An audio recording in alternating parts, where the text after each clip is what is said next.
In this video, we're going to do some sublimation hacks on Dollar Tree cutting boards.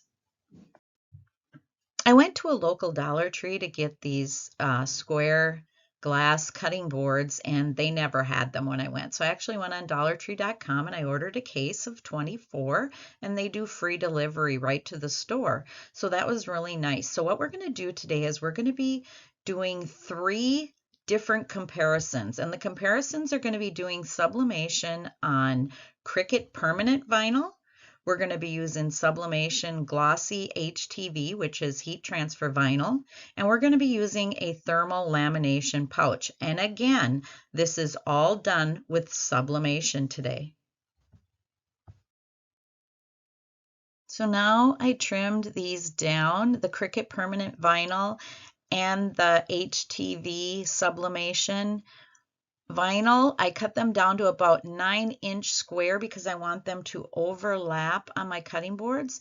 And then the lamination sheet, I just cut that in half. It's an 8.5 by 11 or whatever it's called, a 9 by 11.5. And you're going to be using the matte side. So I will explain that in a bit. So I thought I would introduce you to my fur baby today. Her name is Belle, and she's a Yorkie Poo. Hey, hello. Say hello. So the first thing I did is I went to my Creative Fabrica All Access account and I was looking for images that would look really good on these glass cutting boards, whether you're going to be using them for sun catchers or as a cutting board. And I started searching in some tumbler wraps and I found this cute chicken farm tumbler, so that's going to be one of them. Dark stained glass images look really good on these too, so I thought this will be my next one. I'm going to do a stained glass butterfly. I'm not going to show you how I designed all 3 of the cutting board images, but I did want to show you this one. So I'm in Microsoft Word, and I just wanted to show you a few things here. So of course, we're going to be in layout, and the size is 8.5 by 11. Orientation, I've got it set at landscape, and my margins I have set to 0. Now, these are all individual things that I have put together here. You can see that this is a background. This is a kitchen conversion chart, and each one of these are separate sunflowers. And so I'll go home here and I'll put this back together for you here. But a couple things that I wanted to show you here is you can't do this. You can't build an image unless you use this wrap and through feature. That's going to allow you to layer items. So now we'll just walk through the print. So you're going to go to print and you're going to go, this is not the correct printer. So you want to make sure you get your correct printer. I'm using my Epson EcoTank 2760 that I have converted over to a sublimation printer. Now you're going to go into printer properties.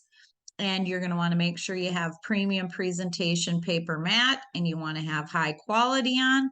Then you're going to go to more options and you're going to go into image options, emphasize more, emphasize thin lines, and hit OK. And you want to uncheck high speed here. And now for these cutting boards, you are not going to mirror your image. This is a big thing because usually with sublimation prints, you do mirror your image, but because they're going on the back of these cutting boards, you do not mirror these images. Then hit OK, and we'll get this printed. So here I thought I would quickly show you where I got those images for that cutting board. So here you can see the kitchen conversion chart, the wood digital paper backgrounds, and then the sunflower. So I downloaded all of these bundles, and that is where I got my images from for my design. And again, this is a Creative Fabrica All Access account. So I put a link below for that as well. So now I've added that chicken image here to my Word document, and I just kind of squished it together instead of, I brought it in and it was over 9 inches wide and over 8 inches tall. Well, I kind of squashed it together a little bit. It does distort the image slightly, but I wanted this image to be bigger than the cutting board because I want to lay the cutting board on, get this image completely covering it. And the cutting boards are 7 3/4 by 7 3/4. So I kind of squashed this down to 8.2 by 8.46. And again, I did the same thing with this butterfly tumbler wrap. Now this is the stained glass butterfly tumbler wrap. So I just kind of squashed it down to get it. I could have left it the same size, but I wanted to save on my ink a little bit so that I just got this over the size of the cutting board. So that covers the entire cutting board. And here are a couple of those designs after I printed them. Now remember, for this, you do not mirror your image. In sublimation, we know we're always supposed to mirror our image, but on these glass cutting boards, we do not want to mirror the image. If I would have mirrored my image, the kitchen conversion chart would come in backwards on my glass cutting board. I'm going to use the HTV Ront Auto Press for this. And my go-to temp, as many of you probably know from my videos, is 385 degrees. So I've fired this beauty up and getting her up to 385 degrees. I find that the pressing mat that came with the HTV Ront doesn't stand up well to hard substrates. And since these are the glass cutting boards, of course, they are a very hard substrate. So I have bought this 15 by 15 silicone sheet that I lay on top of my pressing mat, and it really gives these glass cutting boards the support that they need and the even pressure. And I've put a link below for this as well. It's time to prep those cutting boards. So I used a weeding tool and I picked the feet off of them because this is the side that you are going to be putting your vinyl on and also your sublimation image. So I picked them off and I just set them on some plastic here because we're going to be putting them on again at the end. And so a weeding tool works well for that, but save these feet. Now I clean these cutting boards real well because when you take the feet off of them, there's going to be little sticky spots. So I used alcohol and I got the sticky spots off. Make sure you get everything off of this glass because any lint or anything that's left on there, you will be able to see it. So for our first comparison, we're going to use the thermal lamination sheet. So you're going to put protective paper down on the press, and then you're going to put your glass cutting board down, and then that thermal lamination sheet, you're going to put the matte side on the glass. And if you hold it up like I did here, you can see which side is the matte and which side is the glossy side. So I covered that with protective paper and a Teflon sheet over that, and I pressed at 385 degrees for 15 seconds, and this is the result. So you're going to want to let that cool for a bit. And then I took my sublimation image and I laid it on top. I didn't move it on the press, I just laid it on top, and then I used heat tape and I lightly taped it on to that lamination sheet, not touching the glass cutting board.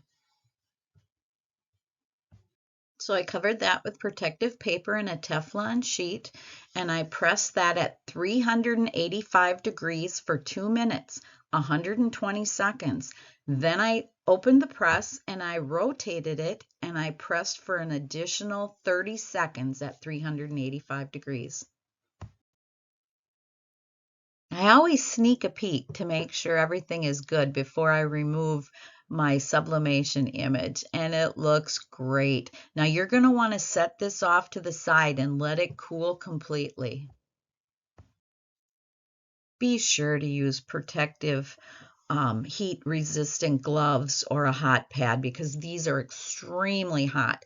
Now after it cools down, you can trim it down with an Exacto knife. You can either lay it down on some kind of a cutting mat to do that. I just pick it up and I trim the edges after it's cool, because you want this to cool, otherwise that plastic is a little bit hard to cut. And then you put the feet back on, and you're gonna put the feet back on the side that you put the design on. You do not want it on the other side, because if they're using this as a cutting board, you don't want that lamination sheet and your sublimation to get scratched. So the feet go on the same side that you put the sublimation image. And if they don't stick real well, just use your favorite glue. Now this is our second cutting board. I've already taken the feet off and I've already cleaned it up. Now we're going to be doing the Cricut permanent vinyl. So I'm using rapid tack to place the vinyl. So give it a few good squirts of rapid tack to get it wet. After you peel the carrier sheet off, you're going to put the sticky side on the cutting board on top of that spray that you put on there, and then you're going to work out any air bubbles, and you're going to get it on there as well as you can get it. And you do want it to overlap a little bit. You can cut this with your Cricut and cut it exactly 7 3/4 or any cutting machine. So you could put this on a cutting mat and you could cut this exactly 7 3/4 inches. It's really hard to get that centered on there though too. So I did mine bigger. I just cut it by hand because I'm going to be trimming at the end. Now I set that cutting board under my heat press. I am not going to press this yet. I just let it sit under there so that rapid tack can dry before I press this. So after I warmed this up, and I then pulled the drawer out, and then I let it cool down. And then I taped my image face down onto the vinyl, and I did tape it to the protective paper. I'm not touching the glass cutting board with my heat resistant tape. I'm just taping it to that protective paper. So again, I covered this with a Teflon sheet, and I pressed at 385 degrees for 120 seconds, 2 minutes. Then I carefully rotate it with the protective paper. I just turn that protective paper and I rotate it, and then I pressed it for 60 more seconds before I even peeked at it. So you want to turn this so that it can help in case there were any uneven pressure spots. I was really excited to see this one because I think this was my favorite design, and I did a hot reveal, and I probably should have let it cool down, because as you can see by the arrow there on the left, it did take a tiny piece of that vinyl off. Now you're going to want to set this off to the side, and you're going to want to let this cool completely before trimming the edges again. After this one cooled down and I put the little feet back on it, I went to my little paint supply and I found the closest match of paint that I could find, and I touched up that little hole. And then you can see on the right there what it looked like after it's been all trimmed down, the feet are added, and it's touched up. So for our third and final cutting board, we're going to be using this clear glossy Sublimation HTV. I have a link below for that. You are going to leave your carrier sheet on this. Lay it on top of your cutting board, on top of protective paper, and I use heat resistant tape to tape it to the protective paper to hold it in place. I covered the carrier sheet with a Teflon sheet, and I pressed this at 385 degrees for 10 seconds. And then when I looked at it, it looked like it had some air bubbles under it, so then I kind of burnished those out. And then I pressed it again for 10 more seconds. I did a warm peel to remove this carrier sheet, and it came off very well. Again, you're going to let that glass cool down before adding the image. Now you're going to take your image and you're going to set it face down on the HTV, the Sublimation Ready HTV. And then I'm going to press it for 385 degrees for 60 seconds. And then I'm going to turn it and press it for 60 more seconds, again at the 385 degrees. It was the chickens that I put on this one.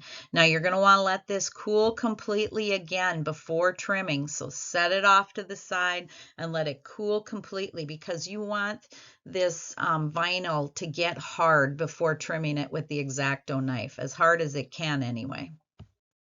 So here you can see that I've trimmed these sides down real well with the Exacto knife, and I've put the feet back on. I did not need to use any glue on my feet. I stuck them back on. They had enough glue. But like I said, if they're not sticking well for you, add your favorite glue to it. I did also take a real fine fingernail file, not a gritty one, but a fine one, and I did go over the edges to make sure that they were nice and smooth with that too. Here are the results of our comparisons. On the left, you can see the Sublimation HTV. In the middle is the thermal lamination pouch, and on the right is the permanent Cricut vinyl. They look so different when you set them in a window too. So here I've set them in a window and you can see that it just gives them a whole different color. So you could sell these or give these as gifts as either a cutting board or as a sun catcher. They're just beautiful. Thanks for watching my video. Links to items that I used are in the description below. And if you liked what you saw in my video, please subscribe to my channel so you can be alerted of other videos that I create.